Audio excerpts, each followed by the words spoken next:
ನಮ್ಮೆಲ್ಲರ ತಲೆಯೊಳಗೂ ಒಂದು ಧ್ವನಿ ಇರುತ್ತೆ ಅಲ್ವಾ?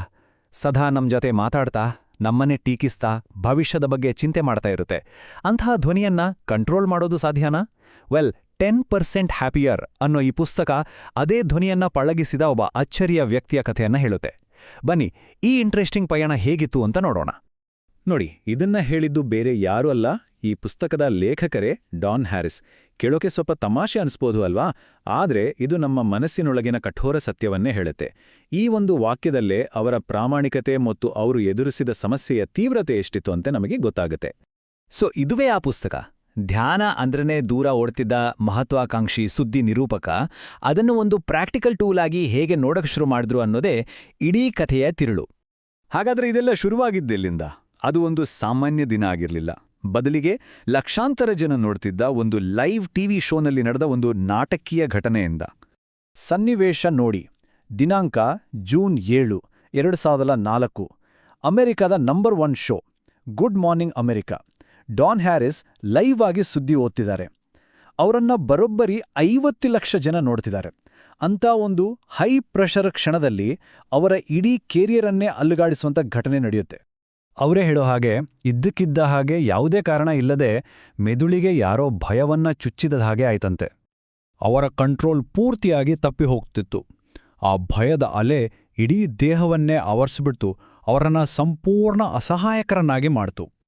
ಹಾರ್ಟ್ ಬೀಟ್ ಅಷ್ಟೇ, ಅದು ರೇಸ್ ಕುದುರೆ ಥರ ಓಡಕ್ಕೆ ಶುರುವಾಯಿತು. ಬಾಯಿ ಒಣಗಿ ಮೈಯೆಲ್ಲ ಬೆವತೋಯ್ತು.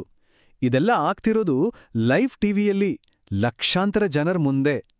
ಯೋಚನೆ ಮಾಡಿ, ಎಂತಹ ಸ್ಥಿತಿ ಅದು. ಆಗ ಅವರು ಏನ್ ಮಾತಾಡಿದ್ರು ಅಂತ ನೋಡಿದ್ರೆ ಸಾಕು, ಪರಿಸ್ಥಿತಿ ಎಷ್ಟು ಗಂಭೀರವಾಗಿತ್ತು ಅಂತ ಅರ್ಥ ಆಗುತ್ತೆ. ಮಾತುಗಳು ತಡವರಿಸಿದ್ವು ನೋಡಿ. ಕ್ಯಾನ್ಸರ್ ಉತ್ಪಾದನೆ ಅಂತ ಅಂದ್ರೆ ಅರ್ಥವೇ ಇಲ್ಲದ ಪದಗಳನ್ನೆಲ್ಲ ಬಳಸಿದ್ರು. ಇದು ಮನಸ್ಸು ಅವರ ಹಿಡಿತದಲ್ಲಿ ಇರಲಿಲ್ಲ ಅನ್ನೋದಕ್ಕೆ ದೊಡ್ಡ ಸಾಕ್ಷಿ. ಸರಿ, ಈ ಘಟನೆ ಆದ್ಮೇಲೆ ಡಾನ್ ಹ್ಯಾರಿಸ್ ತನಗೇನಾಗ್ತಿದೆ ಅಂತ ಅರ್ಥ ಮಾಡ್ಕೊಳ್ಳೋಕೆ ಹೊರಟ್ರು. ಆದರೆ ಸಮಸ್ಯೆ ಏನಂದ್ರೆ, ಧ್ಯಾನ, ಆಧ್ಯಾತ್ಮ ಈ ವಿಷಯಗಳನ್ನೆಲ್ಲ ಅವರು ಸಿಕ್ಕಾಪಟ್ಟೆ ತಾತ್ಸಾರದಿಂದ ನೋಡ್ತಿದ್ರು. ಸೊ ಈ ಪಯಣ ಅಷ್ಟು ಸುಲಭವಾಗಿರಲಿಲ್ಲ. ಅಷ್ಟಕ್ಕೂ ಅವರಿಗೆ ಈ ಸ್ಥಿತಿ ಬರಲು ಕಾರಣ ಏನು? ವೆಲ್, ಅವರೊಬ್ಬ ವಾರ್ ಕರೆಸ್ಪಾಂಡೆಂಟ್ ಆಗಿದ್ರು. ಅಂದ್ರೆ ಯುದ್ಧ ಭೂಮಿಯಿಂದ ರಿಪೋರ್ಟ್ ಮಾಡ್ತಿದ್ರು. ಆ ನಿರಂತರ ಅಪಾಯ, ಒತ್ತಡ, ಆ ಅಡ್ರಿನಲಿನ್ ರಶ್ ಇದೆಯಲ್ಲ, ಅದು ನಿಧಾನವಾಗಿ ಅವರನ್ನ ಮಾನಸಿಕವಾಗಿ ಕುಗ್ಗಿಸಿತ್ತು. ಕೊನೆಗೆ ಒತ್ತಡ ತಡೆಯೋಕೆ ಖಿನ್ನತೆ ಮತ್ತು ಡ್ರಗ್ಸ್ನ ಮೊರೆ ಹೋಗಿದ್ರು. ಸೊ 2004ರಲ್ಲಿ ನಡೆದ ಪ್ಯಾನಿಕ್ ಅಟ್ಯಾಕ್ ನಿಜಕ್ಕೂ ವರ್ಷಗಳ ಕಾಲದ ಒತ್ತಡದ ಒಂದು ಸ್ಫೋಟ ಅಷ್ಟೇ. ಅವರ ಮನಸ್ಥಿತಿ ಹೇಗಿತ್ತು ಅನ್ನೋದಕ್ಕೆ ಅವರ ಈ ಮಾತೇ ಸಾಕು. ಅವರಿಗೆ ಧ್ಯಾನ ಅಂದ್ರೆ ಗಡ್ಡ ಬಿಟ್ಟ ಸ್ವಾಮಿಗಳು, ಸ್ನಾನ ಮಾಡದೆ ಹಿಪ್ಪಿಗಳು ಮಾಡೋ ಕೆಲಸ ಅನ್ನೋ ಭಾವನೆ ಇತ್ತು. ಅಂದ್ರೆ ಅದೊಂದು ಮೂಢನಂಬಿಕೆ ಅಷ್ಟೇ. ಆದ್ರೆ ಕೆಲವೊಮ್ಮೆ ಜೀವನ ನಮ್ಮನ್ನ ಬೇರೆ ದಾರಿಗೆ ತಳ್ತಲ್ವಾ? ಹಾಗೆ ಆಯ್ತು. ಅವರ ಹುಡುಕಾಟ ಧ್ಯಾನದ ಬಗ್ಗೆ ಅವರಿಗಿದ್ದ ಎಲ್ಲಾ ತಪ್ಪು ಕಲ್ಪನೆಗಳನ್ನೇ ಬುಡಮೇಲು ಮಾಡಿತು. ಇದು ಅವರ ಲೈಫ್ನ ನಿಜವಾದ ಟರ್ನಿಂಗ್ ಪಾಯಿಂಟ್. ಆಗ ಅವರಿಗೆ ಒಂದು ಅದ್ಭುತ ಸತ್ಯ ಗೊತ್ತಾಯ್ತು. ಧ್ಯಾನ ಅಂದ್ರೆ ಮನ್ಸನ್ನ ಖಾಲಿ ಮಾಡೋದು ಅಲ್ಲ, ಯಾಕೆಂದ್ರೆ ಅದು ಸಾಧ್ಯನೂ ಇಲ್ಲ. ಬದಲಿಗೆ ನಮ್ಮ ತಲೆಗೆ ಬರೋ ಯೋಚನೆಗಳನ್ನ, ಫೀಲಿಂಗ್ಸನ್ನ ಸುಮ್ಮನೆ ಗಮನಿಸೋದು, ಅವು ಬಂದ ತಕ್ಷಣ ರಿಯಾಕ್ಟ್ ಮಾಡೋದನ್ನ ತೊಡೆಯೋದು. ಇದೊಂದು ರೀತಿ ಮೆಂಟಲ್ ಟ್ರೈನಿಂಗ್ ಇದ್ದಾಗೆ. ನೋಡಿ, ಇದೊಂದು ಸೂಪರ್ ಕಂಪ್ಯಾರಿಸನ್. ಧ್ಯಾನದ ಬಗ್ಗೆ ಇರೋ ತಪ್ಪು ಕಲ್ಪನೆಗಳು ಅಂದ್ರೆ ಆ ಆಧ್ಯಾತ್ಮಿಕ ಮಾಯಾಜಾಲ, ಕೊಳಲು ಸಂಗೀತ, ಮಂತ್ರಗಳು ಇದೆಲ್ಲ ಒಂದು ಕಡೆ.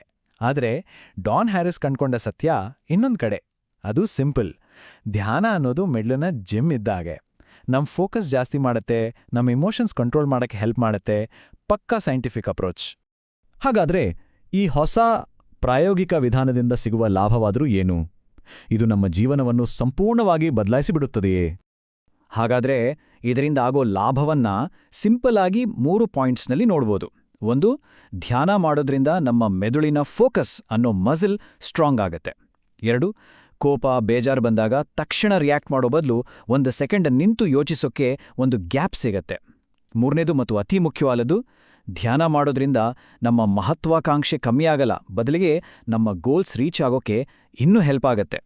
ಈ ಪುಸ್ತಕದ ಟೈಟಲ್ ಯಾಕೆ 10% ಹ್ಯಾಪಿಯರ್ ಅಂತ ಗೊತ್ತಾ? ಯಾಕಂದ್ರೆ ಇದು ಯಾವುದೇ ಮ್ಯಾಜಿಕ್ ಮಾಡಲ್ಲ, ಜೀವನ 100% ಬದಲಾಗುತ್ತೆ ಅಂತ ಸುಳ್ಳು ಹೇಳಲ್ಲ. ಬದಲಿಗೆ ಒಂದು ಸಣ್ಣ ಆದರೆ ಖಂಡಿತವಾದ 10% ಇಂಪ್ರೂವ್ಮೆಂಟ್ ಗ್ಯಾರಂಟಿ. ಅದಕ್ಕಿಂತ ಒಳ್ಳೆ ರಿಟರ್ನ್ ಆನ್ ಇನ್ವೆಸ್ಟ್ಮೆಂಟ್ ಇನ್ನೇನ್ ಬೇಕು? ಸಾಮಾನ್ಯವಾಗಿ ಆಂಬಿಷಿಯಸ್ ಜನರಿಗೆ ಒಂದು ಭಯ ಕಾಡುತ್ತೆ. ಅದೇನಂದ್ರೆ ಧ್ಯಾನ, ಶಾಂತಿ ಅಂತ ಕೂತ್ರೆ ನಮ್ಮೊಳಗಿನ ಆ ಸ್ಪರ್ಧಾತ್ಮಕ ಫೈರ್ ಹೊರಟೋಗುತ್ತೇನೋ ಅಂತ. ಆದ್ರೆ ಹ್ಯಾರಿಸ್ ಹೇಳೋದು ಸಿಂಪಲ್. ಯಶಸ್ಸು ಮತ್ತೆ ಮನಃಶಾಂತಿ ಇವೆರಡರಲ್ಲಿ ಒಂದನ್ನೇ ಆರಿಸ್ಕೊಳ್ಬೇಕಂತ ಇಲ್ಲ, ಎರಡನ್ನೂ ಒಟ್ಟಿಗೆ ಮ್ಯಾನೇಜ್ ಮಾಡ್ಬೋದು. ಸೊ ಡಾನ್ ಹ್ಯಾರಿಸ್ ಅವರ ಈ ಸಿಂಪಲ್ ಮತ್ತು ಪ್ರಾಮಾಣಿಕ ಐಡಿಯಾ ಕೇವಲ ಒಂದು ಪುಸ್ತಕವಾಗಿ ಉಳಿಯಲಿಲ್ಲ, ಅದು ಅಕ್ಷರಶಃ ಒಂದು ದೊಡ್ಡ ಮೂವ್ಮೆಂಟ್ ಆಗಿ ಬೆಳೆದು ನಿಂತಿದೆ. ನೋಡಿ, ಈ ಪುಸ್ತಕ ನ್ಯೂಯಾರ್ಕ್ ಟೈಮ್ಸ್ ಬೆಸ್ಟ್ ಸೆಲ್ಲರ್ ಲಿಸ್ಟ್ನಲ್ಲಿ ನಂಬರ್ 1 ಆಯಿತು. ಅದೇ ಹೆಸರಿನ ಪಾಡ್ಕಾಸ್ಟ್ ಸೂಪರ್ ಹಿಟ್ ಆಯಿತು. ಅಷ್ಟೇ ಅಲ್ಲ, ಸಂಶಯವಾದಿಗಳಿಗಾಗಿಯೇ ಅಂದ್ರೆ ಡಾನ್ ಹ್ಯಾರಿಸ್ ಥರನೇ ಯೋಚನೆ ಮಾಡೋರಿಗಾಗಿಯೇ ಒಂದು ಸ್ಪೆಷಲ್ ಮೆಡಿಟೇಷನ್ ಆ್ಯಪ್ ಕೂಡ ಬಂತು. ಒಬ್ಬ ವ್ಯಕ್ತಿಯ ಕತೆ ಇವತ್ತು ಲಕ್ಷಾಂತರ ಜನರಿಗೆ ಸ್ಫೂರ್ತಿಯಾಗಿದೆ. ಈ ಆ್ಯಪ್ ಯಾಕೆ ಅಷ್ಟು ಸ್ಪೆಷಲ್ ಅಂದ್ರೆ ಇದು ಯಾವುದೇ ಆಧ್ಯಾತ್ಮಿಕ ಪದಗಳನ್ನ, ಜಾರ್ಗನ್ನನ್ನ ಬಳಸಲ್ಲ. ಮೆಡಿಟೇಷನ್ ಬಗ್ಗೆ ಕ್ಯೂರಿಯಾಸಿಟಿ ಇದೆ, ಆದರೆ ಅದರ ಹಳೇ ಸ್ಟೈಲ್ ಇಷ್ಟ ಆಗಲ್ಲ ಅನ್ನೋರಿಗಾಗಿಯೇ ಇದನ್ನ ಡಿಸೈನ್ ಮಾಡಿರೋದು. ಸರಿ, ಕೊನೆಗೆ ಈ ಒಂದು ಪ್ರಶ್ನೆಯೊಂದಿಗೆ ಇದನ್ನು ಮುಗಿಸೋಣ. ನಮ್ಮ ತಲೆಯೊಳಗಿನ ಆ ಧ್ವನಿಯನ್ನ ನಮ್ಮ ಶತ್ರು ಅಂತ ನೋಡೋ ಬದಲು ಅದೊಂದು ಕೇವಲ ಧ್ವನಿ ಅಂತ ದೂರ ನಿಂತು ಗಮನಿಸೋಕೆ ಸಾಧ್ಯವಾದ್ರೆ ಹೇಗಿರುತ್ತೆ? ಬಹುಶಃ ಆಗಲೇ ನಾವು ಅದರಿಂದ ನಿಜವಾದ ಸ್ವಾತಂತ್ರ್ಯ ಪಡೆದು ಕನಿಷ್ಠ 10% ಆದರೂ ಹೆಚ್ಚು ಸಂತೋಷವಾಗಿರ್ಬೋದೇನೋ. ಯೋಚಿಸಿ ನೋಡಿ.